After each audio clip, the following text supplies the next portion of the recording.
ми продовжуємо прямий ефір на телеканалі АТR. Мене звати Олег Борисов. Наступну годину будемо, як і анонсувалося раніше, піднімати найактуальніші теми, які стосуються як України, так і світу. Одразу вже готові вітати у нашій студії гості цієї години. Це Валерій Карпунцов, народний депутат України, фракція ОБП. Я вас вітаю. Доброго дня. Дякую дуже, що долучились до нашого ефіру. І одразу хочу почати ось з чого. Петро Порошенко сподівається, що найближчим часом парламент несе до порядку денного президентський законопроект 7440 про Вищий антикорупційний суд. Про це президент України заявив журналістам після виступу на українському сніданку. Цитую президента. «Дуже сподіваюся на те, що найближчим часом Верховна Рада проголосує і включення до порядку денного антикорупційного суду, і питання щодо обрання голови Національного банку України», зазначив президент. Пане Валерію, от стосовно цього законопроекту спочатку хотів би почати. Знову ж таки, і згадуючи те, що відбулася зустріч сьогодні у Давосі і піднімалася тема антикорупційного суду, спочатку загально ваші сподівання стосовно того, що взагалі нам очікувати?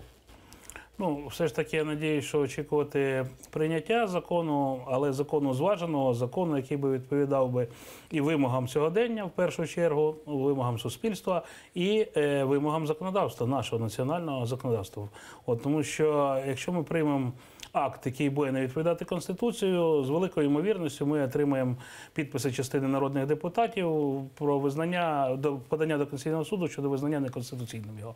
Ну, це 100%, повірте мені. І я, як науковець, цікавився, що ж вкладали в ті норми, які зараз є контроверсійними. Розробники, зустрівся з ними безпосередньо, мав дискусію. Вчора був на комітеті, відвідував комітет по боротьбі з корупцією. Там розробники презентували свої концепції. В принципі, в мене є розуміння, який цей закон повинен бути, що звідти треба прибрати, що модернізувати, для того, щоб убезпечити його торпедобування. Не знаю, чи дослухаються, чи не дослухаються розробники. Ну, наприклад, дивними, що виглядає дивним і що несе загрози. Природно, що Вищий антикорупційний суд, який створюється як перша інстанція, апеляція в цій же структурі, не маючи нижчих, ну, він і називатися вищим не може, тому що нема нижчих. Відповідно, це положення про утворення в одній юридичній особі публічного права двох інституцій зразу вказує на нерівність перед законом і судом всіх громадян. Одні йдуть через інстанційність там стосовно інших злочинів в одному порядку, а інші в іншому. Хоча закон і про статус суддів, і про судоустрій, і Конституція в нас залишаються незмінними, а ми пишемо виключення. Не треба тут створювати проблеми, елементарно з цього виходить, це створюються дві юридичні особи публічного права, дві в Києві, дві з підсудністю всієї території України. Тільки одна називається антикорупційний суд, як перша ланка діє, перша інстанція, інший вищий антикорупційний, як апеляція. І касація – це Верховний. Нема проблем абсолютно. Ну, тобто ми тут лбами столкнулися, не зрозуміло для чого. І таке питання, значить, участь громадськості, чи не громадськості, а експертів, також треба визначити, якщо ми долучаємо в Раду, яка буде акцептувати кандидатів, експертів міжнародних, то громадської назвати не можна, тому що це іноземці природньо, це не є громадською радою з точки зору законодавства української, але це може бути називатися експертною радою, яка могла б акцептувати наступним чином. Є ж застереження щодо, є межа втрати, є межа суверенітету держави. Да, дійсно, я також проти прямого керування колоніального, і зрозуміло, що тут ми судову владу підправляємо, тут виконавчу владу, тут законодавчу. Виникає тоді питання, можливо, просто змінити, там по людині поставити на кожен напрямок, да і все, може так краще буде. Але ми поки що цю конструкцію не обговорюємо, обговорюємо ту, яку з нас з одного боку припрошують, щоб ми створили, і з іншого, щоб не протирічила Конституції. Елементарно. Створюємо цю раду з міжнародних представників, тобто ті донори, які дійсно дають нам кошти на боротьбу з корупцією, чи безповоротно, чи в якості там фінансової допомоги поворотної, вони делегують своїх людей. Ці люди розглядають досьє, які формуються відповідно нашого законодавства, розглядають і кажуть, ці підходять, ці не підходять, так як і просять. Але щоб ті досьє, які подавалися до Вищої кваліфікаційної комісії суддів, хоча б були б у кількості, які б могли забезпечити там, конкурсний відбір. Тобто, якщо там 40 суддів, хоча б 80 досьє, щоб подавалося. Тобто відсійте всіх, кого ви вважаєте недостойними бути кандидатами, але забезпечте так, не так, що от саме візьміть Петренка, Сидоренка, дайте можливість витримати цю норму законодавства з одного боку і суверенітет і незалежність судової влади, хоча б так в наглядному вигляді. А ви ознайомились з цими законопроектами? Звичайно, я його читав, звичайно, не один раз. І природно, що якщо я зустрічався з розробниками, то я проглядав, що в нас була дискусія там по різним пунктам. Я вам, наприклад, також норма, яка явно є неконституційною, очевидно. Хто не може бути суддею? Неможливо ставити дискредитаційні вимоги туди. Туди можуть ставитись вимоги компетентності, тобто фаховість, досвід, там якісь ознаки професіоналізму чи додаткових навичок чи вмінь. Але якщо людина, наприклад, ви працюєте журналістом, відповідно здійснюєте свою діяльність відповідно до законодавства, своїм фаховим законом ви користуєтесь загальними нормами, а тут раз змінюється обстановка і кажуть, ті, хто працював там в період такий-то, такий-то журналістами, не можуть там бути народними депутатами, не можуть бути вчителями, там, чи не можуть бути правниками. Це дискредитаційна норма наперед. Неможливо так. Людина, яка виконувала закон, який був чинний і не порушувала, в неї немає до неї претензій зовсім ніяких, вона не може цим бути дискредитаційно усунута від конкурсу. Є багато зовсім інших запобіжників, які можна грамотно поставити, щоб не попали ті люди, які дійсно давали б сумнів у правосудності далі в рішення, які вони будуть виносити. Стосовно антикорупційного суду, дуже багато сперечань відбувалося там, затягування процесів і так далі. І було деяке невдоволення міжнародних партнерів. Поясніть, будь ласка, знову ж таки, менше юридичною, більш зрозумілою мовою стосовно того, що саме не влаштовувало, які пункти. Дивіться, є і чи зміняться вони? Є висновок, зміняться, по-любому зміняться. Оце ці три речі, за які я вам сказав, зміняться, тому що інстанційність, вона мусить бути відповідно до нашого законодавства, яке є для судової системи, вона повинна відповідати і змінять. Питання стосовно участі експертів, акцептування кандидатів. Оце основний батл був навколо цього. По-різному тлумачення було висновку Венеційської комісії. Одні кажуть, що це абсолютне вето, тобто кого сказали прибрати, того і прибираємо. Кого сказали призначити, того призначаємо. Це раз. А друге, це надмірні кваліфікаційні вимоги до цих людей, які туди мусять йти у цю раду. Я думаю, знайдуть тут компроміс стосовно кваліфікаційних вимог, але знову ж таки, я вважаю, з усією повагою я відношуся до тих організацій, які здійснюють там лобізм, бо що, хоча вони не називаються це громадськими організаціями, але це лобістські організації, які на гроші донорів проводять тут певну роботу по створенню загального суспільного уявлення про ті чи інші процеси. Це лобісти.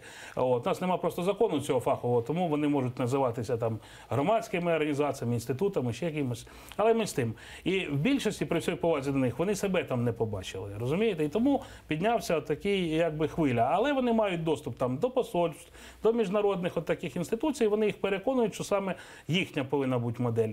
Зараз, після того, як дискусія перейшла з двох сторон в площину з тими самими донорами, я думаю, буде вибрана формула такого ж десь штибу, як я сказав, що буде абсолютне вето, але буде дотримано ці вимоги. Не обов'язково, що одні ті самі люди повинні бути там в цих радах і при Верховному суді, і при антикорупційному, і при НАБУ. Ті ж самі люди. Не можна монополізовувати цей напрямок.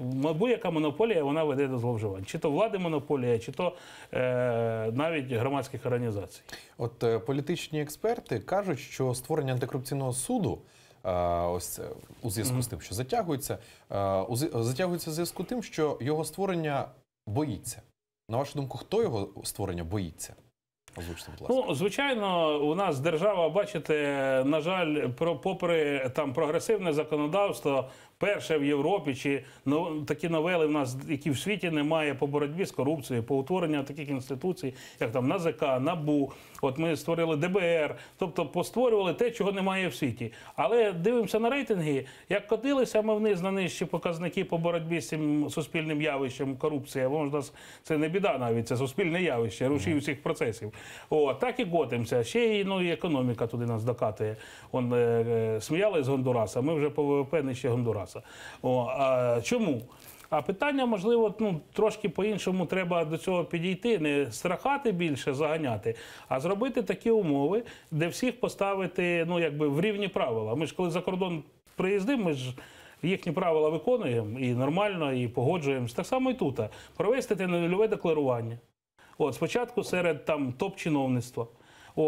Дати можливість задекларувати все.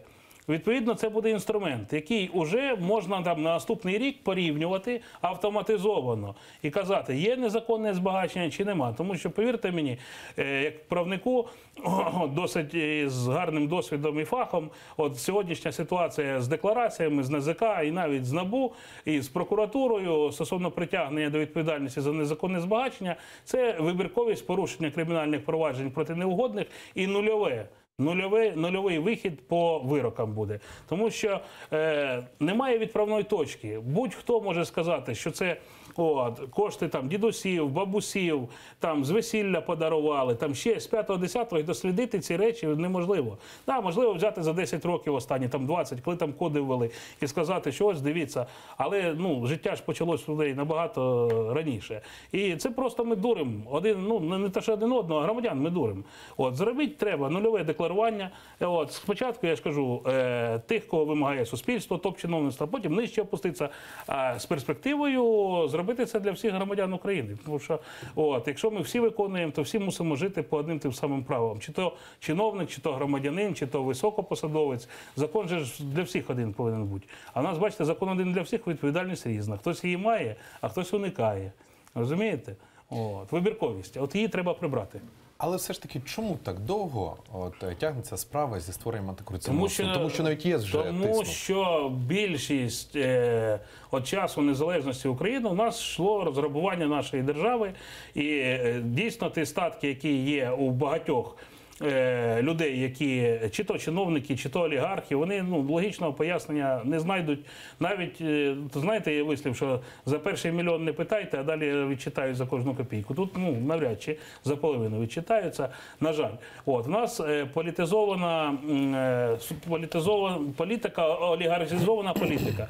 У нас парламент, на жаль, він поділений між сферами впливу, груп, осіб, які або мають політичну надвагу, або фінансову.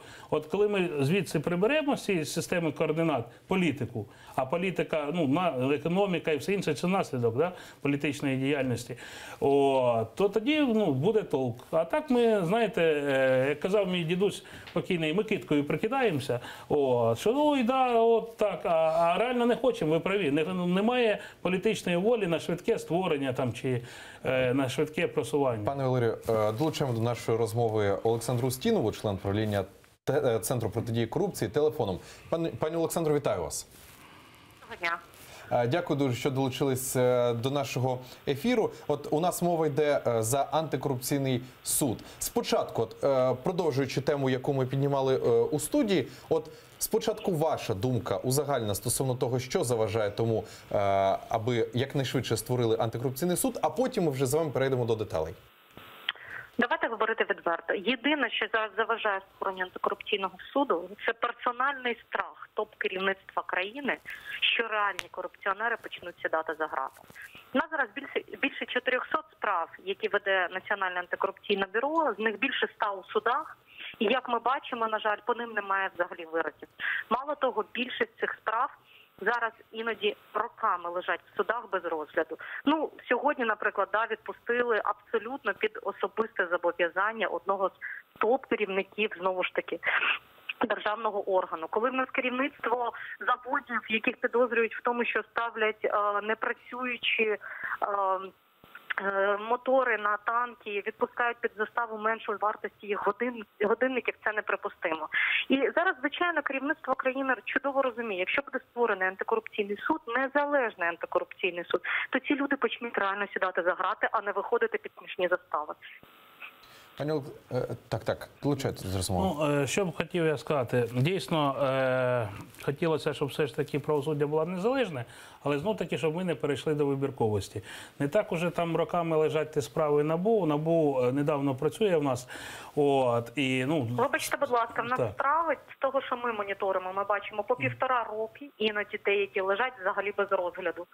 Ну, звичайно, у нас є деякі суди, хоча в НАБУ є свій суд, це Солом'янський суд. І всі знають, хто працює в сфері права. Звичайно, ми дуже добре бачили, як Солом'янський суд не міг знайти суддю, який би обрав запобіжний захід на Кірову Роману, керівнику Державної фіскальної служби, і лише люди на вулиці змусили все ж таки їх працювати. Да, але так само Солом'янський суд дає санкції на прослуховування людей, які до категорійності справ НАБУ не відносяться. Повірте мені, ми не будемо, я не збираю зараз кидатися. Я дуже перепрошую, але ви юрист, людина, яка свого часу все ж таки працювала в органах прокуратури, чудово розумієте, про що йде мова. Що є одна справа – це прослуховування людей, а інша справа – зняття інформації. Тому я вас прошу дуже, як юриста, не маніпулювати, тому що та справа, коли генеральний прокурор не маючи освіти, а інша справа, коли це його робить юрист.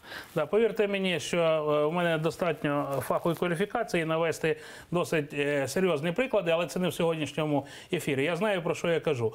І відповідно, якщо ми знов-таки призначимо туди пальцем суддів, так як призначали декого, то це будуть, можливо, спочатку і будуть садовити за грати, але знову ж таки, чому така манія посадити за грати? Для чого це? Для чого ці пережитки Радянського Союзу? От скажіть, для чого цей моральний тиск? Подивіться на Європу, там цього немає, але менш з тим. Але закінчиться тим, що ми поотримуємо рішення судів європейським. І буде Україна виплачувати при такому... Давайте по черзі, бо ніхто не зрозуміє. Розкрадали країну. Про що ви тільки що говорили? Це пережитки старої системи. Вибачте, будь ласка, але люди, які розграбовували цю країну, роками мають сидіти за грати, все їх майно має бути конфісковане і повернуто українському державі. Ні, я пропоную взагалі трошки прощу систему. От у нас є НАБУ, є САП, ще призначити одну людину, яка була, скажімо так, від правосуддя, і хай вони по троє керівників засідають і виносять вироки. Це, я думаю, вас задовольнить. Але все ж таки, я як юрист хотів би, щоб в нас працювало в державі право і не вибірковість. І для того, щоб... давайте по черзі говорити, ніхто ж не зрозуміє один одного. Я саме про це і говорила, міжнародні експерти, що це не мають бути трійки, про які ви говорите, а мають бути незалежний антикорупційний суд. Правильно, давайте ми будемо по черзі казати, бо ми не один одного не почуємо, не нас не зрозуміють. Так от для того, щоб ця інституція була фахова, то принципи, які в нас закладені в Конституції, вони повинні виконуватися. І нема проблем зробити так, щоб оті вимоги, які до нас ставлять, і Конституція, вони були в гармонії, а не були в протиріччі. Зараз той накал, який я бачу, я думаю, що він не сприяє швидкому прийняттю цього закону. Спочатку були заклики відізвати, що я вважаю помилковим. Треба навпаки його пришвидшувати розгляд і тиснути на те, щоб швидше парламентські процедури проходили. А по-друге, у фахових дискусіях, залученим з науковцями, виписати ті норми, навколо яких йде дискусія, так, щоб вони не втратили зміст, це те, що ви говорите, і так, щоб вони відповідали Конституції, це те, що про я кажу. Повірте мені, я хочу жити в нормальній країні, в тій країні, де домінує право, де домінує закон, і вони будуть справедливими, дійсно. Я хочу, щоб я і мої діти жили, а не жили ми в колонії, там, де, розумієте, диктується воля, мені, знаєте, однаково, чи це диктується з Сходу, чи це з Заходу. При повній відсутності взагалі права в Україні. І ви це чудово розумієте. І якраз, коли ви говорите про те, що експерти мають обговорити, перший законопроект про антикорупційний суд був зареєстрований більше року тому. Це вже обговорили експерти на найвищому рівні. Венеційська комісія є найвищим міжнародним органом, який міг би надати рекомендації. І вони надали. Коли після цього ви говорите, що ще це потрібно обговорювати, окрім як затягування для того, щоб далі жити не в правовій державі, а в колонії, я не бачу цьому пояснення. Ви мене не розумієте. Я кажу, що обговорювати під час проходження парламентських процедур. Куди затягувати? Є регламент, є парламентські процедури, поряд паралельно вести дискусію. Ваша фракція теж не дала голосів за включення в порядок денний законопроекту, якщо ви готові його підтримувати. Я не готовий відповідати за фракцію, я готовий завжди відповідати за себе. Пані Олександре, маю ще до вас таке питання. От стосовно того, що не будуть допускати громадські організації до відбору претендентів. От поясніть, будь ласка, свою позицію в даному випадку і взагалі, що, чому? З тих рекомендацій, які були надані Венеційською комісією, це найвищий експертний орган, який зараз існує, чітко зрозуміло, що суддів, чесних, незалежних суддів мають обирати незалежні експерти, рекомендовані міжнародною спільнотою. І вони мають мати вплив на те, які експерти будуть вибирати цих суддів. Це не мають бути обов'язково представники громадських організацій. Це можуть бути фахові люди, міжнародні експерти, які працювали за кордоном, можливо, в Україні. Це можуть бути і українці, і можуть бути іноземці. Тобто, насправді, це не мають бути громадські активісти. Мало того, я вам скажу, в нас дуже невелика кількість є громадських активістів, які фахово могли до цього залучитись. Ви знаєте, в нас є люди зі світовим досвідом, як той же Джованні Кеслер, який обирав свого часу Артема Ситна, яким міг би так само, наприклад, порадити, кого б можна було долучити до цієї комісії. Але знову ж таки, в нас постає питання маніпулювання і перекручуванням фактів.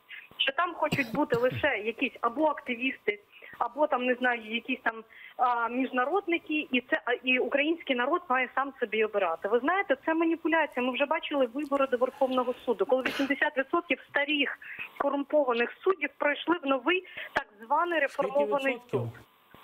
80%. Відповідайте за свої слова. Там немає такої цифри. От, як абсолютно. Це немає? 80% нового складу суду зараз це старі судді. Неправда. Я не кажу Верховного суду, я кажу, що це судді. Це правда. І ви можете відкрити і почитати. Я відкривав. Цю аналітику. Її давала Громадська рада доброчесності, і рекомендації якої були в більшості відхилені. І люди, які не могли пояснити свої статки, чи які відвілювали суддів Майдану, які саджали активістів, спокійно пройшли до Верховного суду. Наразі, на щастя, ми живемо в глобальному світі, де в нас є інтернет і інформація зберігається. От я вас прошу, от давайте не маніпулювати. Є велика частина, там, де було подолане вето Громадської ради доброчесності. Є частина суддів. Але ця частина якраз є 20 чи може 30%, але ніяк не 80 раз. І от всі ці... Верховний суд. Я зачитую Громадську раду доброчесності. А ви сказали судді. 80% старих суддів, 25 із сумнівною репутацією. Результати конкурсу. 25, бачите, не 80. Але знову ж таки, можна взяти виступи от вашої організації, висновки там попередні стосовно застережень, коли ще проєкту не внесено було. От я аналізував, до речі, і от тих острахів, які ви писали ваші експерти, десь 80% не сталося. Наша організація не була в Громадській раді доброчесності, тому ми на Я про антикорупційний суд веду мову. От у мене було передача була з вашим експертом. Це Красносільська, це ваш експерт? Так, от відкрийте її інтерв'ю в «Українській правді» і подивіться застереження перед тим, як президент вносив свій законопроект. Там, це правильно було на випередження зроблено, що от давайте, от такі в нас острахи є, що це не буде враховано. Більшість цих острахів, на жаль, з'явилися в законопроекті, поданим президентом. Я спеціально передивився, 80% з того, що ви переживали, цього не сталося. А там певні закладки є. Да. Незалежні експерти, які будуть обирати суддів, а нам не потрібен черговий суд з вивіскою антикорупційним. Нам потрібні там нові чесні судді. На жаль, цього не було. Нові чесні судді – це загальні слова. Знаєш, ще раз хочу сказати, якщо ми дотримуватися всі будемо законів і норм, то тоді в нас будуть і нові чесні судді, і всі суди в нас будуть антикорупційними. Ми не повинні створювати вибіркових якихось інституцій. Все ж таки, я більше схильний до того казати, що ви ведете професійну діяльність, а не громадську. Ви є професійною організацією, яка здійснює професійну роботу. У вас це виходить добре, багатьом треба порівнятися, але все ж таки я стою на інших принципах. Пані Олександро, маю до вас ще одне питання. От ваша думка, чи змінить щось, чи виправить ситуацію створення антикорупційного суду? Тому що багато хто каже, що узагальнено треба змінювати судову реформу. Ви знаєте, якщо це буде насправді незалежний і процедура добору буде інша суддів, прозора, незалежна, абсолютно без політичного впливу, то в нас є шанс, що принаймні ті справи, які зараз розслідує Національне антикорупційне бюро, а це топ-посадовці, будуть доведені до логічного кінця. Іншого зараз шляху в Україні немає, тому що по-новому починати реформу судову, яка була провалена, це 5-10 років щонайменше. Ну, я тут скажу у вашу підтримку наступне. Для чого потрібен антикорупційний суд? Його створити можна швидко. Це там 50 до 70 суддів.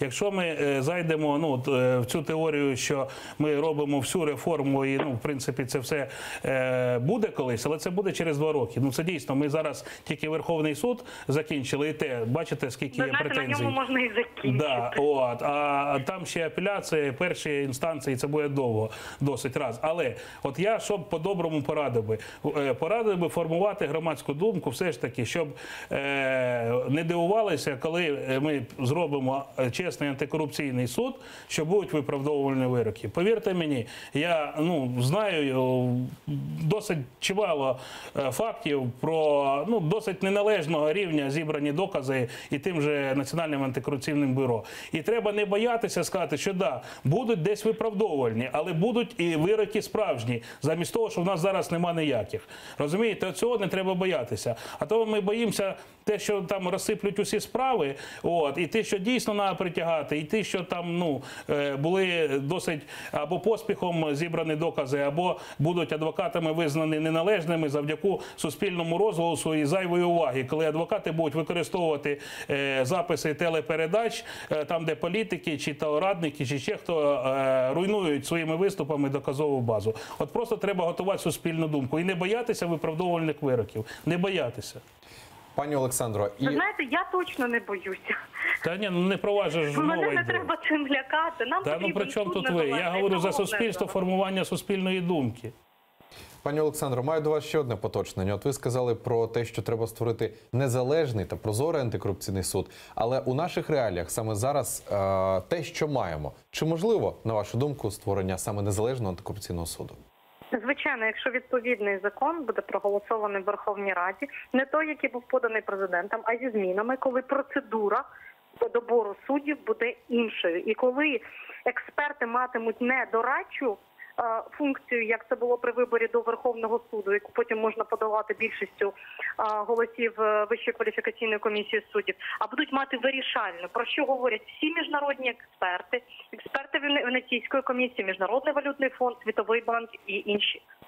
До речі, Венеційська комісія каже, дивіться з цим теж обережно, межа втрати суверенітету. Венеційська комісія чітко написала «essential role». Да, але це ви по одному перекладаєте, а розробники закону зовсім по-іншому. Я не перекладаю, а я вам дослівно цитую. Да, ви ж цитуєте на англійській мові, а от переклад ви розумієте по-різному з розробниками. Ще раз кажу, я от запропонував... не можна перекласти.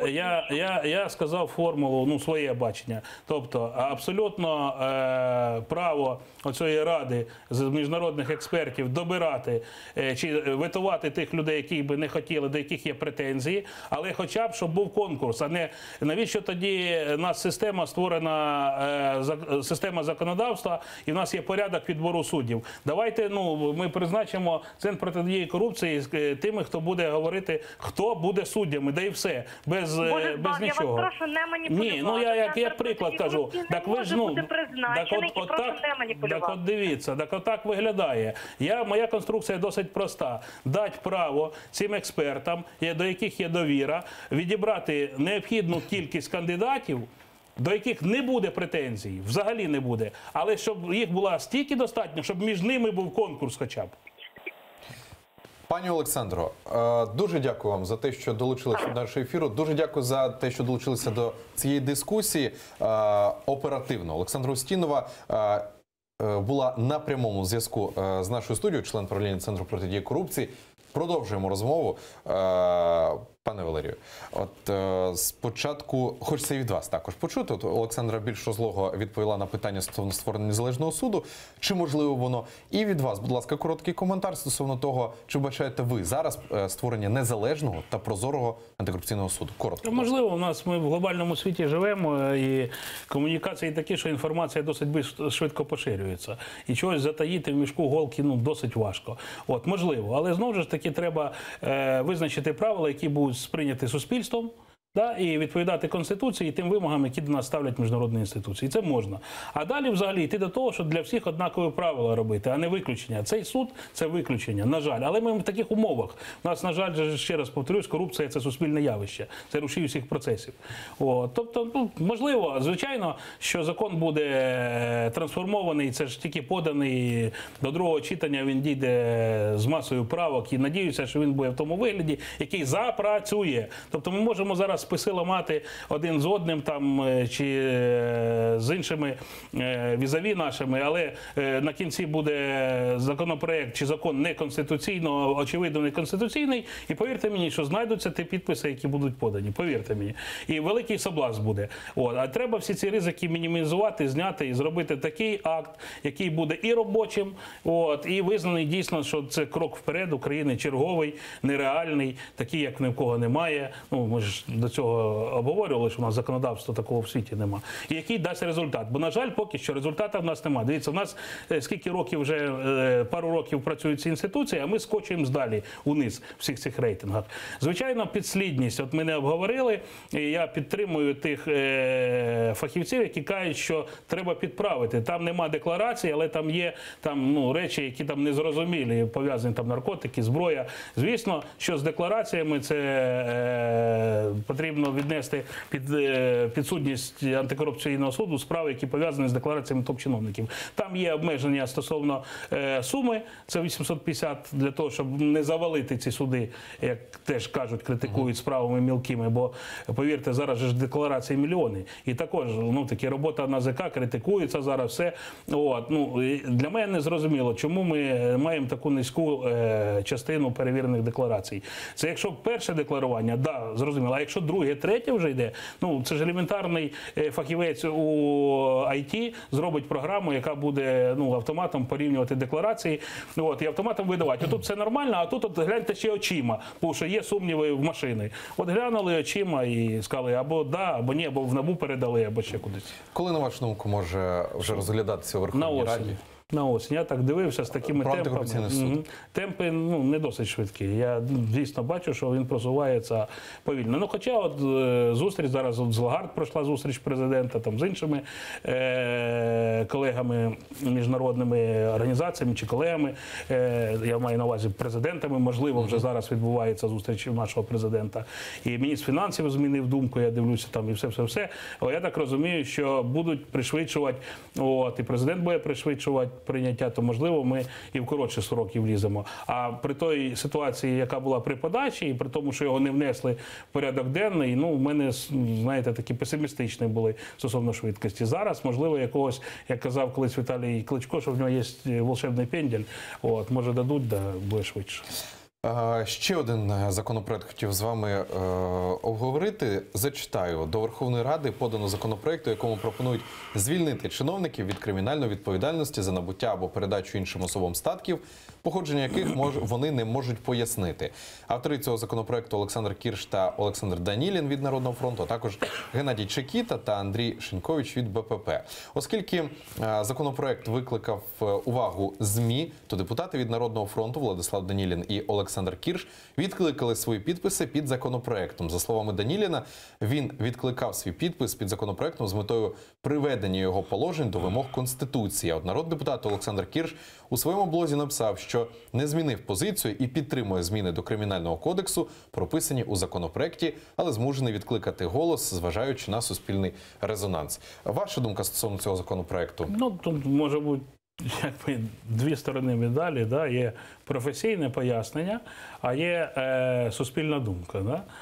На жаль, у нас досить часто суспільна думка переходить в охлократію. В даному випадку це досить, можливо, там має бути критикувати, але це прояв охлократії. Я вважаю, що зараз суспільну думку треба спрямувати на швидше прийняття, ми вже обговорювали, нульового декларування або іншого способу декларування, дійсного декларування чиновниками всіх статків. А за відсутності цього це пшик. Розумієте, ця кримінальна відповідальність – це пшик, це дає владі, виключно владі, бо влада має механізми притягнення до кримінальної відповідальності через порушення проваджень і дійсного механізму слідчих і інших правоохоронців, процесуальних керівників, все, брати вибірково когось витягувати. А на виході нуль вироків, тому що ні з чим порівнювати з чим? З безкінечністю статки. Нема відправної точки. І тому ця норма, вона є безглуздою. Але, дивлячись на суспільний резонанс, вони відкликали, і нічого не зміниться. Нічого, як не судили, як не було вироків, так і не буде. А все ж таки, я ж кажу, що коли суспільна думка тисне для того, щоб були прийняті вірні рішення, які дадуть, тоді це демократія. А в даному випадку це прояв охлократії. Я за те, щоб була відповідальність. Причому вона була персональна, причому вона була персоніфікована. А в даному випадку, прийшли, купив там якийсь чиновник, щось набув статки. Він дає пояснення, що ось у мене тут, ми вже ж казали, що то на весілля колись подарили, коли ще законодавство не вимагало декларування, чи там 5-го, 10-го, знайдуть, повірте мені, це елементарно. Нема відправної точки ні з чим порівнювати. Тобто, а по факту, поясніть, будь ласка, якщо за цей законопроект проголосують, коли він почне вже діяти, по факту, як тоді зміниться картина? Не можна буде порушити кримінальне провадження за незаконне збагачення. Це ж диспозиція статті говорить, саме незаконне збагачення. В даному випадку вони прибирають кваліфікуючу ознаку. Тобто, якщо там легально набуте майно, то воно не є незаконним збагаченням. Що, в принципі, само по собі теж не досить є вірно в правовому сенсі. Що значить законно? Я взяв кошти, які я не можу прямо пояснити, але опосередковано пішов там в магазині, купив через чек, і це законно набуте майно виходить. Але не зовсім, гроші можуть бути і смердючі, розумієте? Зрозуміло. Порівнювати ні з чим, знов повертаємося до того самого. Немає відправної точки. Дякую за відповідь. І ще одну тему вже на сам кінець ефіру хочу з вами підняти. Коротко. Кабінет міністрів скерував подання Міністерства фінансів щодо звільнення відстороненого голови Державної фіскальної служби Романа Насірова на перевірку до Національного агентства з питань державної служби. Про це сказав прем'єр-міністр Гройсман на засіданні Кабміну. Він додав, що Кабмін ухвалить рішення стосовно Насірова після внесення пропозицій Нацагентством Держслужби. Нагадаю, що в січні Мінфін подав до Кабміну подання щодо звільнення Насірова. А 10 листопада спеціалізована антикорупційна прокуратура передала до суду обвинувальний акт стосовно Насірова. За версією слідства, Насіров у період з травня 2015 року, по березень 2016 року ухвалив ряд незаконних рішень щодо розкладу виплат сум платежів із рентної плати за користування надрами для компаній, задіяних у так званій газовій схемі Онищенка на загальну суму понад 2 мільярди гривень. Коротко, хочеться почути вашу думку стосовно цієї справи, як вона розгортається і чи буде врешті-решт кінець якийсь? Дивлячись на те, що не було швидкого звільнення, я прогнозую все ж таки, що є велика ймовірність виправдовувального вироку. А якщо буде виправдовувальний вирок, то ніхто нікого не звільнить. В даному випадку. Зрозуміло, так? Да? Ми не бачимо зараз, є сумніви, значить, Кабінету міністрів, якщо він прийнято рішення, я так розумію, колегіально передати ще на експертизу Нацдержслужбі, потім, можливо, там ще кудись скерують, а потім, дивись, буде вирок. А вирок буде виправдовувальний. Скоріш за все.